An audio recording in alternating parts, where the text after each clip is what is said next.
So,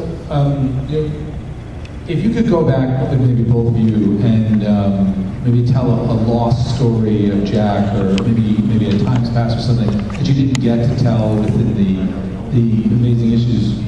Is there any that you can say off the top of your head? Well, there is the story we didn't tell. Yeah, I think James told the stories he wanted to tell.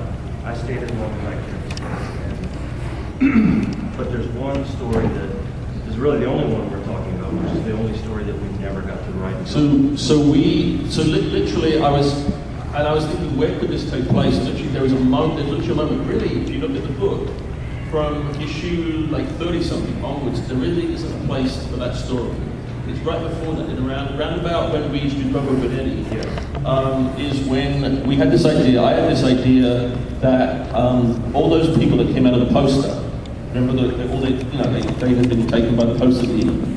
But there was this old, he used to go around the world doing it, remember? So he found this old Japanese man who, like 100 years ago, was taken, and he just wants to go home and be buried in peace.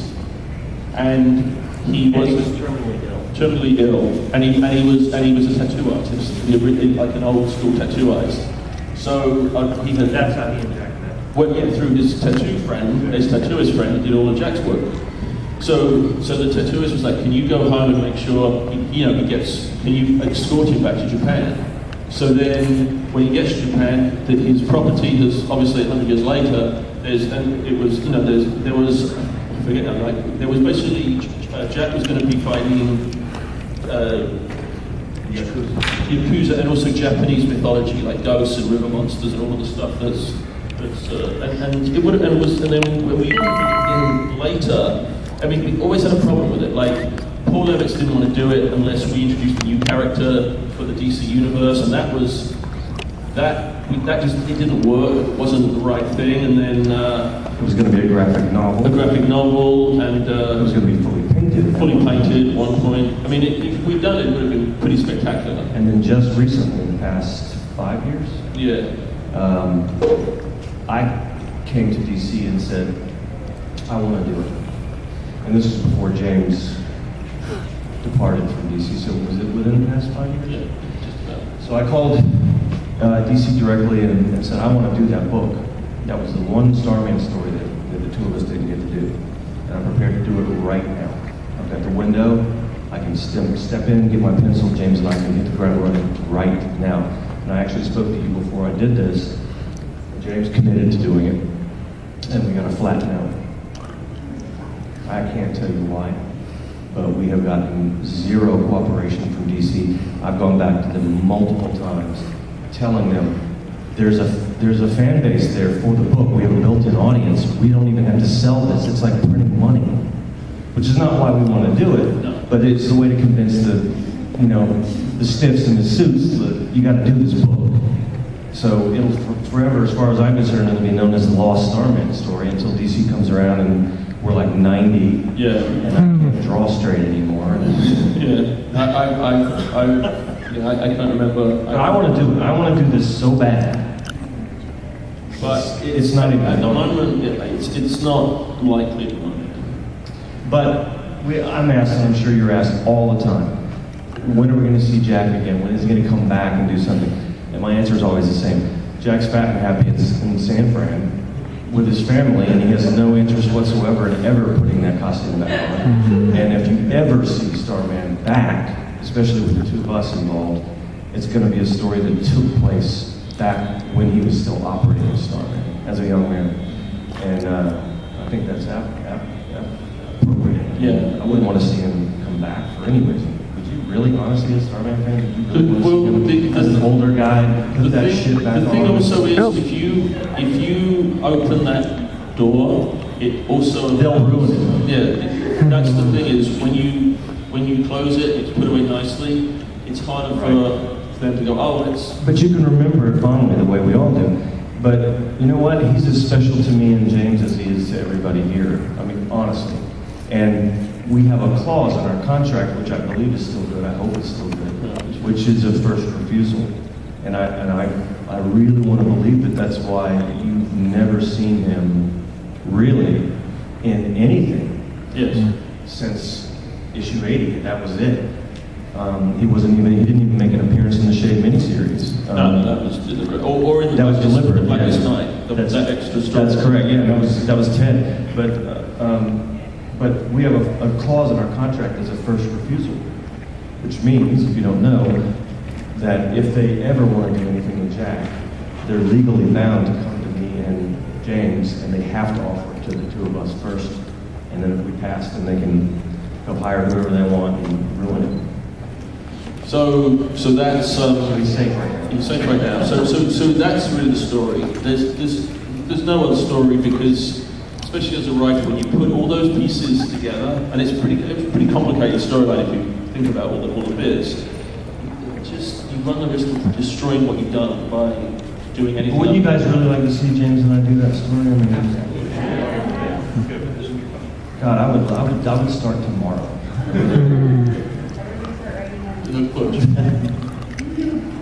Did you end the series the way you wanted to end it?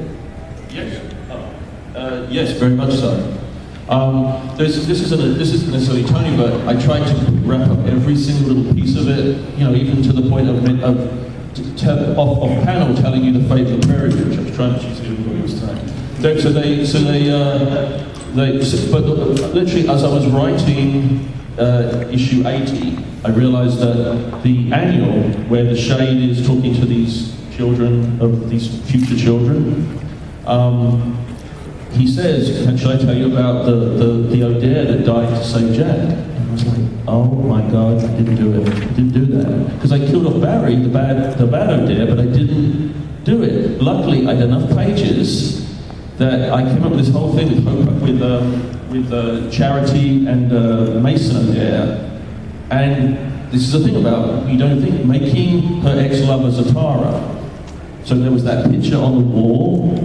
Somehow that became, oh my God, Zatara is a gift to his ex-lover, like his wedding present, was saving.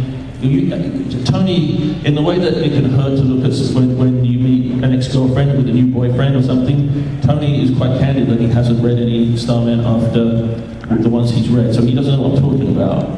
But I As far as I'm concerned, and Archie had just died. I almost left the book there. yeah, there's, or I'll take that one, whatever. In case you don't know, the reason I left the book largely was we had a creative difference over Jack going into space. He wanted him to go, I didn't want him to go. I just didn't care for it. That's as simple as that. But then Archie died, and that just took the wind out of me. I just didn't. Yeah, it was tough. It's tough for me. And then we went to his wake, and Chuck was sort of, his assistant was jockeying to become the editor, just not to replace Archie, but to become the editor on Starman, because he'd been attached to it since the very beginning. And I didn't honestly have any problem with that. No. And it just took the wind out of me. I didn't have anything left, and I felt like it would be the best time as Jack had on the ship, and I just kind of left. And at the same time, I think it was the cleanest break for the continuation of the book. Yes, it was. That it possibly could have been. Yes. And easier for, I think, Peter to come in. Yes. And people not give him any shit. Yeah. And ultimately, Chuck didn't get the job. He actually left DC, I think, over that, actually. He did. But to be fair, Peter Tomasi came on board and did his best to impersonate Archie, and he was a pretty good editor. He took on a lot. He came through. And then when I decided that it was time I decided to stay on as cover artist because I thought that also would make the transition easier for everybody. And then it got to a point where I felt like I needed to move on from there, and I got to handpick my replacement, which was Andrew Robinson. And I think he did the remainder of the series. Yeah, he did. And then we reunited, the two of us, on issue 80. Yes. And did that cover together. And you also worked with Alex Ross on the 6.6, Yeah. which were your final covers, right? Yep, those were my final covers. Yeah. Until 80. But, any more questions? Yes. Second question. Hey, thank you. So one question was the Japan story. That was kind of the one. But I kind of remember, was there any characters you couldn't use? I almost remember that I read something you were supposed to use Martian Manhunter at one point. But... No. It was Hawkman. Okay. And I really... No. It was, you saying, is there any characters in the comic that I didn't get to use? Actually, there were two. No, I didn't. Charity said, you're going to meet Hawkman, and then That's right, that was when I was told. Yeah, honestly, the problem with it is that I love Hawkman, but when they did Hawk World and they just basically fucked up continuity. Sorry, are there children here? I shouldn't swear. You good? So they just, it was just a mess, and it really, it took until like, I helped Jeff come up with the new version. It took a long time to get to that version. So the version they had at the time was just this complete mess, and the Silver Age Hawkman became a spy from Thanagar and all this nonsense, all because Hawk World, which had started off, it would have been a great sort of Hawkman Year One comic. They decided, we'll put that in the present day after Crisis, but there'd already been appearances, so it was completely contradictory. So and then the editor at the time, I forget his name, but he was just a knucklehead. He wasn't, I don't want to be mean, I don't even remember his name, but he was just a knucklehead. So the idea of having to deal with him as well. So that's why I ended up using Hawkman. And the other one that I loved, the reason I did the Shazam crossover was originally so I could write Captain Marvel Jr. And I've always loved Captain Marvel Jr. because that's where Elvis got his hair cut from. You know that story? So Elvis used to go in, he couldn't get his hair cut the way he wanted in barber, so he would go into ladies' hair salons with pictures of Captain Marvel Jr. And that's how he got his original like scruffy pompadour. So I always wanted to do, and then when you see his stage act, in the 70s, he's got the cape, he's got the Captain Marvel look. I mean, that was he loved Captain Marvel, Elvis. So ultimately when I did that story, I ended up, there wasn't a place for Captain Marvel, it became too much. So even though I started it to write him, I ended up just using Shazam and Bulletman. And you set the majority of the story in World War II. No. Yeah, you did. I did not. Did I? Did. Yeah, because I did that whole sequence at the beginning. Yeah, that's starts it off. Got the different costume on, and Bullet Man's in there. Yeah, but then you get to present day. Am I misremembering? I'm 47. So they're the characters I didn't. I forget most of the question, but yes. So they're the characters I didn't get to use. Yeah, over there, sir. So did DC ever try to with the New 52 say, hey, this is a new opportunity, like to try to get Jack back? No, they didn't.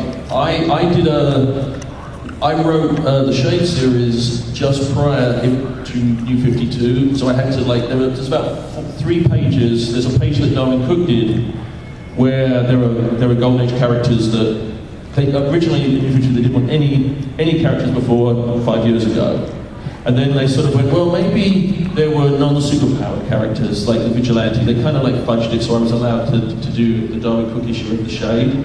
But there's a page where the Shade is fighting Stormy Foster.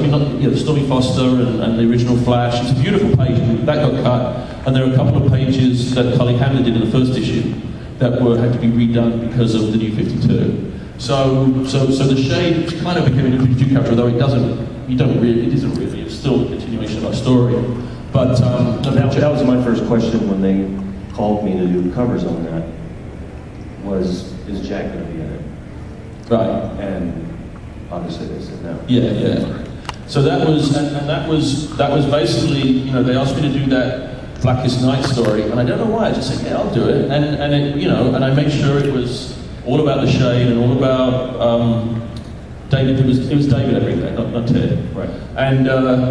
And I had so much fun writing the dialogue for the Shade. They said, would you do a Shade monthly book? And I said, you know what? I don't think you should do a Shade monthly book. I think that you have to give it just enough that people want more with that character. But I said, well, I'll do a 12-issue series. And then the idea of doing it with basically with the times past and all of that sort of just fell into place. I love writing the Shade. I love how he tried. I mean, I know they brought him back now and he's different and whatever. But the version. Is he that different? He's like a bad guy now or something. They took Hope away, so they took Hope away for the main Flash story is now. They're keeping your stuff canon.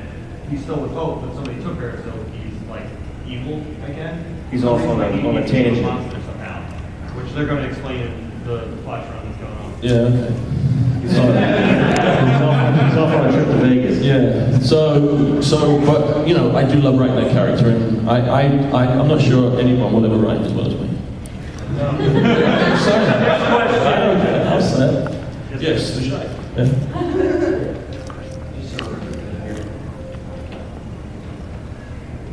Well, speaking of Shay, what was your inspiration to have him adopt the songbird? Because especially you say like, you know, very amoral or gray area guy suddenly becomes, you know, takes in this young girl. Yes. Well, one of the things that I realize about my writing is I believe I'm optimistic about people. I can't help it.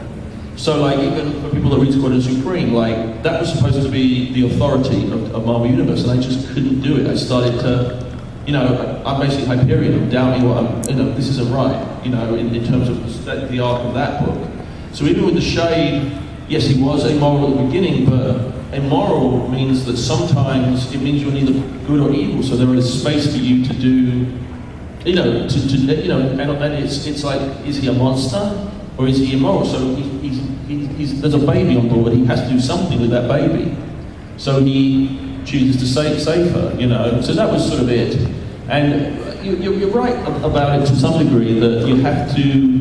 I guess I was, by this point in my mind, he had been reformed, and I hadn't thought it through to the degree that maybe the earlier Shade wouldn't have done that. It just felt like the right thing to do. And I wish I hadn't created the song for DC. I would love to do that as an image book or something, because there are no happy vampires. Everybody's dark and miserable, and she just loves life, and she loves being what she does, and I would love to do more with that character, but I won't, I can't.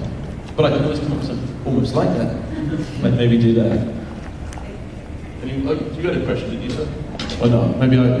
No, you... I'm just a huge fan for the Darkest Night. Good job. Okay, thank you. Yes?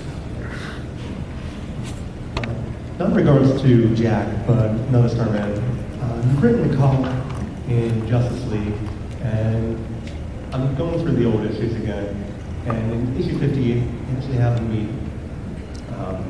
Umbra, and they talk about, hey, he's eventually going to leave Earth and go back to Talon 3 in the year like 2021 or something. And we're getting close to 2021. Would you ever want to go back to writing a column?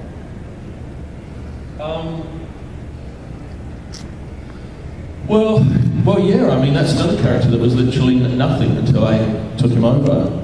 I mean, yes. I mean, in this perfect world where we do our Starman graphic novel and we're skipping through the Buttercups hand in hand with Dan Dio. There's going to have to be some major regime changes. Yes. I mean, so I mean, yes, potentially. Who knows? But at the moment, you know, me and DC are not really on the best of terms.